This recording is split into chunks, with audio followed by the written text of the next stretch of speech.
First, I want to tell you what I do. Then I'm going to talk to you briefly about the world of real estate crowdfunding. And then I'm going to get into how that world has changed. We are going to talk about the real estate syndication vortex. Now, what my company does is we build crowdfunding. I'll keep this super brief because we've not got enough time and I've got a lot more to talk about. It's my background, actually. I go back to 1982 when I started pulling wires for an electrician, ended up raising capital for a ground-up multifamily shop in the 80s, a lot of money. That all evaporated during the savings and loan crisis. I ended up moving to Japan, where I headed up Asia Pacific for Universal Studios, doing all their real estate development. Came back here, did my own developments, and sold out in 2007. OMG. I got lucky. It was nothing brilliant. I just got lucky. I sold, something was going on. It made me uncomfortable. I sold out. So I was brought into East West Bank. They're one of the largest regional banks headquartered in California. They'd done billions of dollars of lending to all collateralized by real estate, commercial real estate, no single family. I never dealt with single family. My job was to help them clean their balance sheet by selling non-performing loans collateralized by real estate. I did about $1 billion of that when I was at East West Bank. And then I went over to Colony Capital, who at the time were the third largest private equity real estate shop in the world. And they had bought $7 billion or so of non-performing notes from failed banks in partnership with the FDIC. And my job was divestments of those portfolios, workouts and divestments. Since then, getting really to the point, I have built a business where what we do is we build I won't tell you why. There's a million places where you can find out the whole story online. My company builds crowdfunding platforms for sponsors so that they can go out and find accredited investors, typically, to syndicate their deals. Our clients manage in excess of $35 billion of AUM and have raised around $1 billion from individual investors using our systems, right? So that's kind of, in a nutshell, my background, where I come from. Now, what is crowdfunding? Well, crowdfunding during the Jobs Act leveled the playing field for investors, for passive investors, and for sponsors, for that matter. Pre-Jobs Act of 2012, there was no transparency. It was prohibited for sponsors to solicit investments from somebody they didn't already know. As a consequence of that, there were these little pockets of investors all over the world. Thank you, Alex. I've got punctuation points here at the bottom. Thanks very much. Now, what about general solicitation? You can go ahead and define that as well. So what the Jobs Act did was it allowed for general solicitation, which basically meant you could now advertise.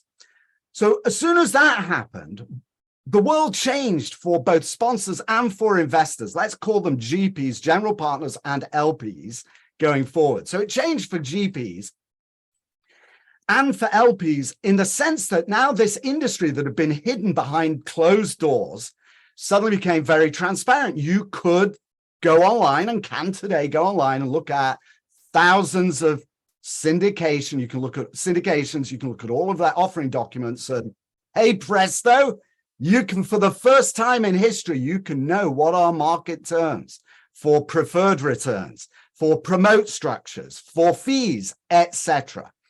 Became very visible.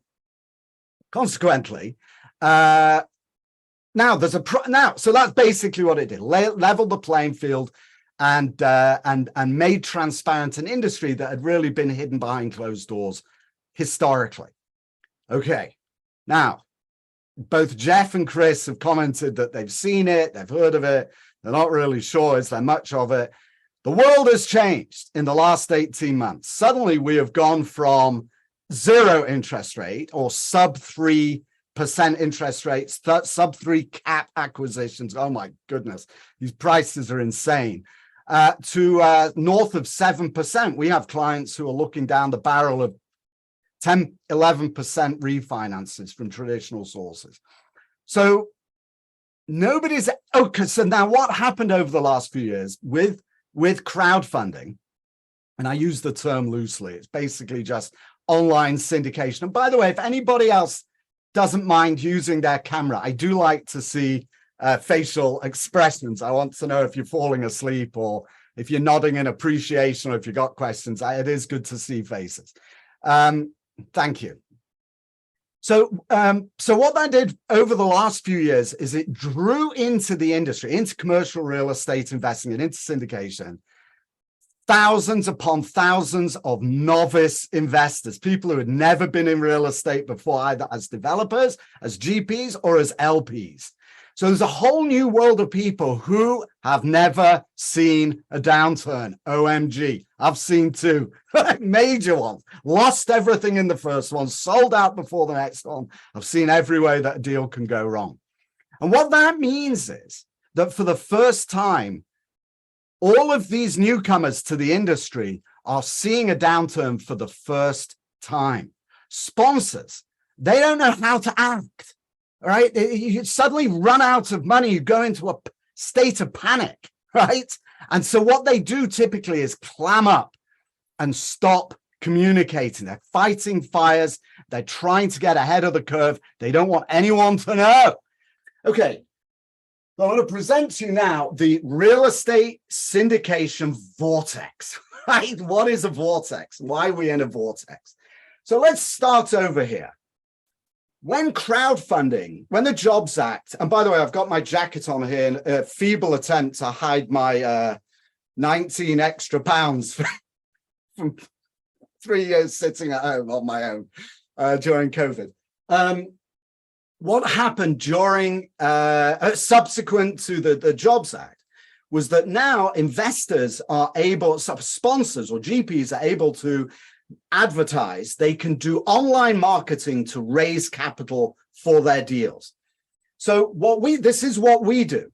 For the first time in history, GPs, sponsors can go out and they can raise capital online. And so what they need to do that, and this is what we build for our clients, what they need to do that is they need a highly educational website. By the way, this structure that I'm drawing for you over here, this is called a marketing funnel, right? Just to use a marketing term, it's a funnel. And the idea of and at the top of the funnel is your website, which has a lot of educational content. And then you push out your messaging on social media. So LinkedIn, Twitter, X, and Facebook are kind of the primary ones to do this. And then you might also do paid advertising. So if you are a fan of Facebook, for example, or you go on Google, you're going to see ads encouraging you to invest in deals on those platforms. So what a sponsor was doing is they were filling their funnel, and this is my attempt at a picture of a funnel, filling their funnel with leads, potential investors in their deals.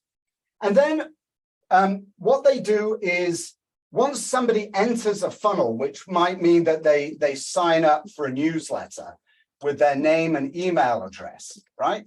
Once somebody signs up for a newsletter or in response to some kind of marketing, then that sponsor nurtures and eventually pitches that prospect.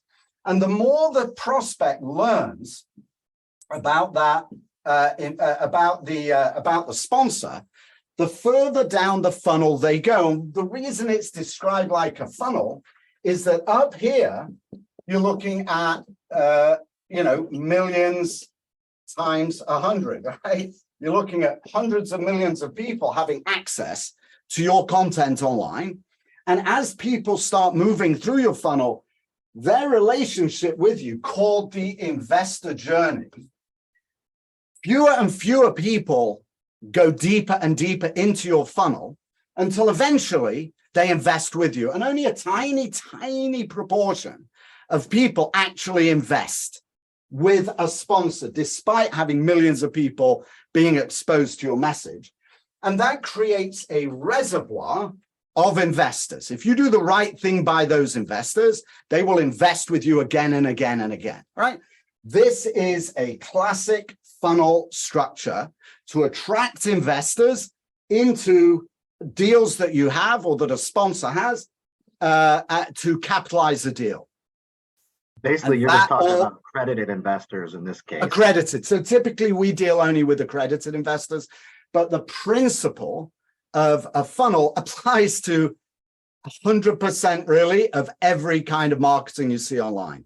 For these pens to cars to anything, all right? The funnel concept is, this is how digital marketing works. It's actually how all marketing works and has done for over 150 years, right? You go back, this is the same structure. I'm just explaining it now because what has happened? Well, what's happened with interest rates doubling or more, with insurance rates going 4 times what they were, with expenses going up, with rents flattening or coming down, is that suddenly all of these super optimistic, confident sponsors, 70 to 80% of them, who have been active in the market for the last at least, say, 2 to 3 years, suddenly they have cash crises.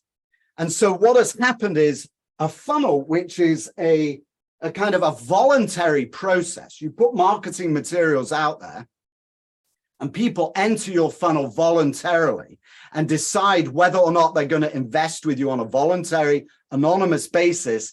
Now what has happened? Now they've been sucked in to a vortex, a cash vortex, because now it has gone from, hey, look how you make money, to heck, we might lose all the money you invested. We need solutions to that right now. And that is the capital call conundrum that sponsors and investors are facing today. And if you haven't seen it yet, you will, right? In fact, after this call, you're going to see it because you're going to see more about it in the news. It's going to jump out. It's going to become more apparent to you. So now we have this vortex where sponsors, GPs, suddenly have run out of capital. So the first thing that they have to do is, or the first sign of that is, if you're a passive investor in a deal, the first sign of that, my blue has gone away, I don't know where my blue is. The first thing that happens and the first sign of problems is distributions stop. So those quarterly or monthly distributions you were getting, they stop. The second thing that happens, and that is a sure sign of serious problems. Now, what you need to be doing, if you are a sponsor, you need to be, where is my big word? Here it is. I'm going to show it up here. The key to success is communication, transparent, open, honest communication that is significantly more than you've done before. All right, we can get into the reasons why later, but you have to start communicating. Unfortunately, what happens is that sponsors typically, especially novice sponsors who have not been through this before, they clam up, they stop communicating. So the first sign that you might have of a problem is maybe not even distributions. Let's actually put it up here. Where can I put it? It could be down here. Here, crickets, right? The first thing that happens is you start to hear crickets from your sponsor. In other words, they go quiet, they go silent. Then you start getting distribution stopped. The next phase of now this is a continuum. The next phase of the process of this continuum, this capital call continuum, is that a sponsor then makes a capital call. So they now look at their contracts, and you go back and you pull out of a drawer, right, that contract that you signed to make your investment 3 years ago or 2 years ago, and you look to see what are the terms for a capital call. You probably didn't even think about it when you invested because everything was rosy. So now you take a look, and the sponsor takes a look, and they see, okay, and I'll just give you some basic terms, kind of classic terms, might be, you may be, and this can be mandatory or voluntary, by the way, but you may be required to in the event we run out of money, they don't say it that way, but in the event we need to make a capital call, you may be asked for up to 100% of your original investment again. So if you invested 50,000, your contract may say you may be obliged to invest another 50 at some point in the future if we run out of money. And if you don't come up with that extra 50,000 or that whatever amount it is, percentage of your original investment, you will be diluted. Your interest in that project will be diluted. All right. Now, that is phase 2. Look at the contracts and see what was agreed at the outset. And so a sponsor's first instinct is to go to their sponsor, to go to their LPs and say, here are the terms of the contract. This is what you agreed with. This is how much you owe us. Right? Right? That's, I mean, I'm being very crude. And by the way, what I will tell you, I see Jeff, I'm not sure if he's laughing a little bit. I've actually had somebody forward an email to me from a sponsor that says exactly that. They went silent for 6 months, and the first email said, pursuant to clause 3.0.1, you now owe us $50,000 or we're going to dilute you. That was the first point of contact in the communication. Big fail, right? We'll get into that again in a minute. Okay, now, what happens if that next stage, this stage here, where the capital call is made pursuant to agreed terms, and it fails? They don't raise enough money. Well, now we go to number 3, step 3, what is called loosely rescue capital. So now the sponsor is thinking, if I don't get money for this, if I can't fill the short gap or the gap that I've got, I'm going to lose this property to the bank and I'm going to be wiped out. The LPs are going to be wiped out. Everyone's going to be wiped out. So now they go to rescue capital, typically mezz debt, preferred equity, etc. I'm talking, whoever was putting definitions down, sorry to bombard you. I'm happy to follow up with anyone in more detail. What's he got there?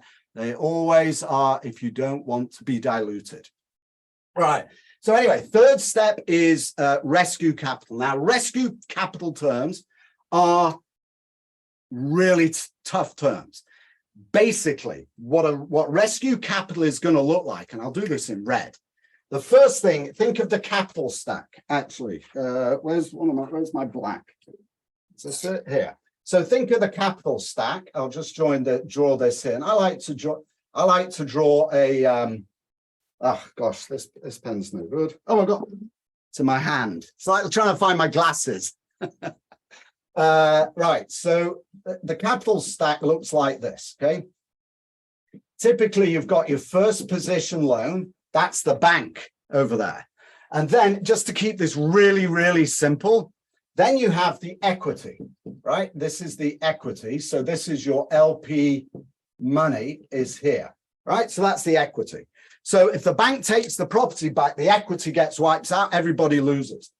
Rescue capital comes in and it says, that's very nice that you've got all that money in LPs, but our money is going to go in here, all right? Let's call that RC, rescue capital. That means that any profit that comes out for their money, any profit that comes out of the deal has to satisfy the terms that they impose on the deal first before limited partners get anything.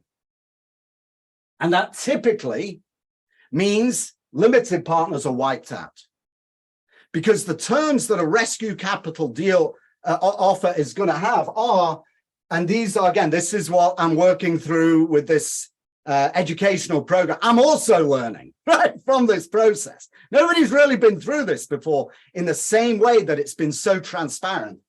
But rescue capital, where have I got it? Rescue capital will often look for 15% returns, up to 100% of the promote. They will also want, and I won't try and write anything more on the page here. They will also want control rights. So they will want to be able to take over the project. They will want major decision rights. So you can't take on debt, you can't sell, right? You can't write checks over $10,000 without our approval. They'll want look-in rights to bank accounts. I mean, they are taking over the project.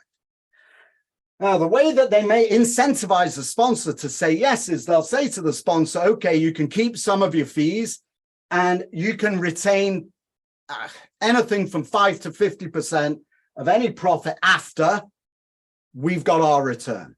So those are really tough terms. So the question that a sponsor wants to ask is, at what point do they offer rescue capital terms to their existing limited partners? Why start with something that is low grade and cheap, essentially, for the sponsor? If that fails, they have to go to rescue capital. Why not start, and this is rhetorical, by the way, why not start with rescue capital terms to induce or encourage limited partners to invest? And why would you want to do that? Well, because you're limited, but first of all, you're telling them, hey, for whatever reason, right? It's a mea culpa. We failed, right? Whatever happened, outside of our control, inside of our control, our business plan has failed. So your investors inevitably are going to be upset. Some will be angry. If you don't communicate, they will be angry. You have to communicate as a sponsor openly and with transparency to explain exactly what is going on. The more you communicate as a GP with your LPs, the more likelihood you have that they will invest at this earlier stage.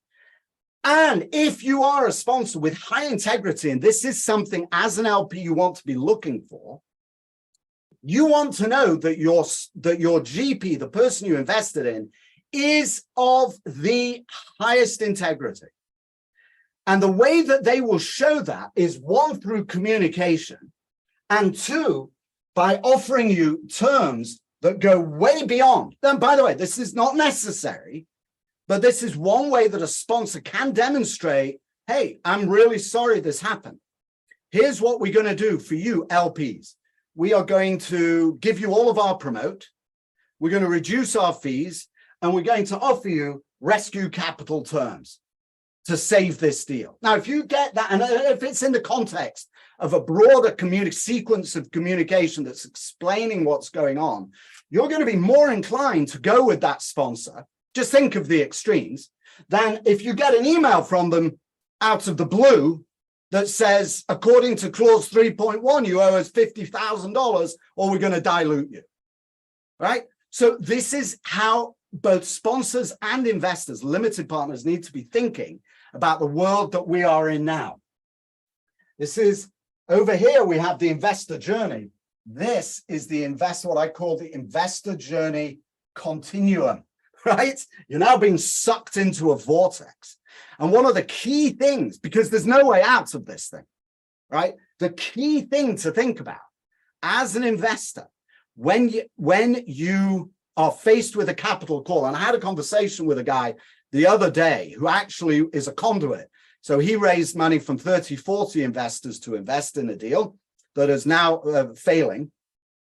And he said, well, we want terms here that protect our original capital.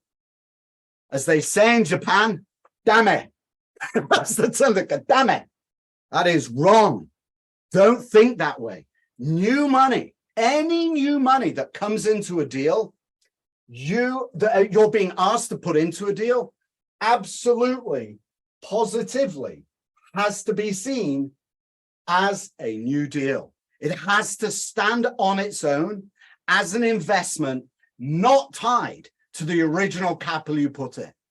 If you get a capital call, you have to realize my money is lost. It's gone. If they want more money, okay, what are the terms that you're offering me for this new investment? Why do you have to think that way? Because that is what rescue capital thinks. Rescue capital doesn't have this legacy investment. Now, at the end of the day, you could look at the returns on this new money, and let's say it's a 3x, right? And rescue capital returns are going to be very high, or should be very high. You can then blend that with the money that you had before, right? And so I'm putting 50 extra in now and I had 50 in. So my overall return is going to be whatever the IRR is. It's going to be tiny because of time, right? The time impact on this.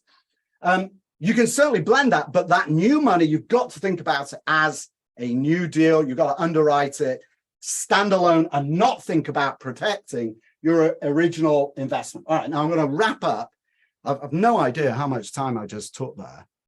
I'm going to wrap up with what we're doing and what we do. So we are talking to sponsors. I'm sorry, we are getting investors, limited partners contacting us saying, our sponsor's gone quiet. Please contact them, right? So I have some credit. If you run Adam Gower crowdfunding on Google, you'll get a sense of who I am. We're then contacting sponsors and saying, look, we're getting calls from your investors.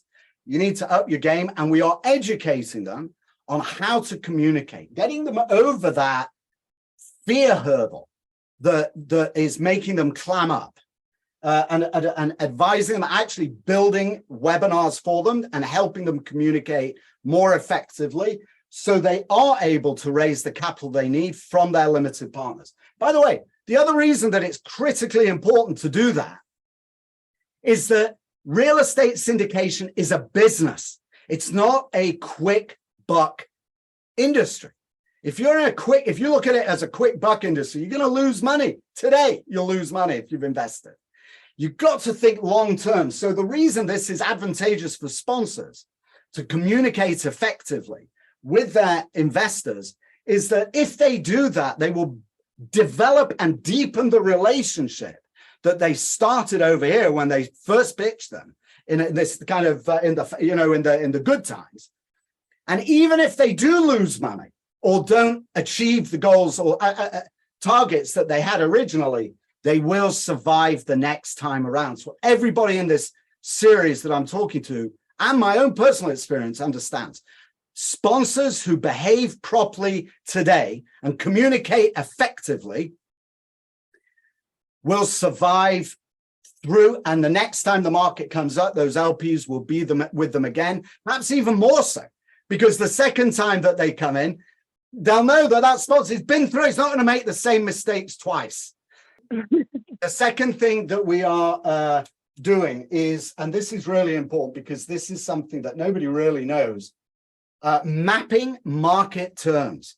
So by talking to as many sponsors as we are, talking to investors about capital calls that they've got, and conducting this interview series with seasoned professionals, we're able to map market terms. So what should you expect in a capital call? What kind of terms do rescue capital have? We're beginning to map that in the same way as crowdfunding mapped preferred returns, promotes and fees, etc. We're doing that here at Gower Crowd. We're also educating investors. Now, I can't advise on should you invest or not, but by putting this initiative together, this capital call or the syndication vault, I'm not sure what to call it. It's got to have some positive language on it, right? Otherwise, no one will want to know. But the capital calls and rescue capital series that we're putting together, we're providing enough information for investors to understand, is this throwing good money? When I get a capital call, is this good money after bad? Or another term, or is the sponsor just kicking the can down the road, right? If they're buying an interest rate cap for 2 years, all right, how do we know, right? What happens in 2 years? Are we going to get another call? And the other thing that we're doing is we're also in a position to provide rescue capital. One of the advantages of having rescue capital come in, especially if a sponsor offers that. So by the way, this is also thesis. This is the thesis. I want to be clear. This is a fast-moving market. This is what we're working on.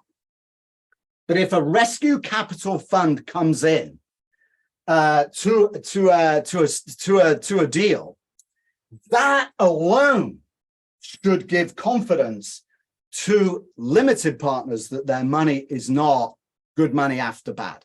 Because a limited partner, anybody that has a day job who invested 25, 50 or 100,000 in a deal, they don't have the experience, knowledge, background, or resources to properly underwrite this new money. Is this good money or not? So if a rescue capital shop does come in alongside those investors, you can look to that fund and you can say, okay, what due diligence did they do?